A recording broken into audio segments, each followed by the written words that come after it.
பார்த்தாவே எல்லாருக்கும் தெரியும். 21 ஆண்டு காலம் பாட்டாளி மக்கள் கட்சி சார்பில் வரைவு நில நிதி அறிக்கை, இதை பார்த்தாவே உங்களுக்குலாம் தெரியும். உங்ககிட்ட தான் வெளியிடுவார்.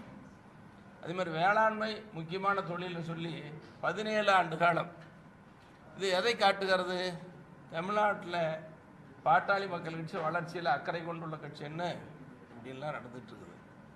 இதுக்கு இடையில் இப்போ அவருக்கு ஏற்பட்டிருக்கிற சோதனை, பாட்டாளி மக்கள் கட்சிக்கு ஏற்பட்டிருக்கிற நெருக்கடிங்கிறது சொல்லி மாடாது. இது யாரால் வந்தது, எப்படி வந்தது? உங்களுக்கும் தெரியும், எனக்கும் தெரியும், தமிழ்நாட்டுக்கும் தெரியும். இன்னைக்கு பாட்டாளி மக்கள் கட்சியில் 35 வயசில் மத்திய அமைச்சராக்கி அழகு பார்த்தவர் மருத்துவர் அன்புமணியை எங்கள் மருத்துவர் ஐயா. உங்களுக்கெல்லாம் தெரியும். சின்ன வயசில் இன்னைக்கு பாட்டாளி மக்கள் கட்சியும் வளர்ந்தது மருத்துவர் ஐயா தான் முக்கிய காரணம். அதுக்கு அன்னைக்கு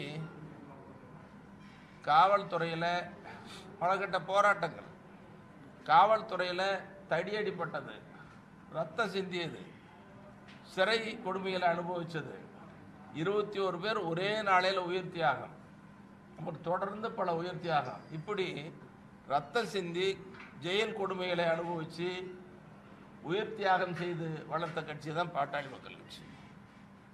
எங்கள் மருத்துவர் ஐயா பாளையங்கோட்டை சிறை ஒன்றுக்கு தான் போகலை, மீது எல்லா சிறைக்கும் போனார். இந்த ஜி.கே. மணி மருத்துவர் ஐயாவோட 46 ஆண்டு காலம் இன்னைக்கு வரைக்கும் அவர் கூட பயணம் பண்ணிகிட்டு இருக்கிறோம். நான் நிறைய சிறைக்கு போயிருக்கிறேன். சென்னையில் 1.5 மாதம் ஒரே நாளையில் இருந்திருக்கிறேன். பாண்டியன் இருக்கார, பாண்டியன் கூட இருந்தால் நிறைய பேர் எல்லாரும் என் கூட சிறைக்கு வந்தவர்கள் எல்லாத்துக்கும் தெரியும். இப்படி சிறை கொடுமைகளை அனுபவித்து வளர்த்த பாட்டாளி மக்கள் கட்சி சோதனைன்னா எங்கள் மருத்துவர் ஐயாவால் எப்படி தாங்கிக்க முடியும்? அது யாரால் வந்த சோதனை? ஜி.கே. மணியாலையா, அல்லது பாட்டாளி மக்கள் கட்சியில் உழைத்தாங்களே, சிறை கொடுமைகளை அனுபவிச்சாங்களே அவராலையா? இல்லை. அவர் வளர்த்து படிக்க வைத்து ஆளாக்கி மத்திய அமைச்சராக்கி இன்னைக்கு கட்சி தலைவர் பதவியும் கொடுத்து அழகு பார்த்த மருத்துவர் அன்புமணி அவர்களால் ஏற்பட்டிருக்கிற மிகப்பெரிய வேதனை, சோதனை. கண்ணீர் வடிக்கிறார், இன்னைக்கு கண் கலங்குறார் தொலைக்காட்சியில். அதை பார்த்துட்டு இன்னைக்கு மக்கள்லாம் நெகிழ்ந்து போய் பேசுகிறாங்க.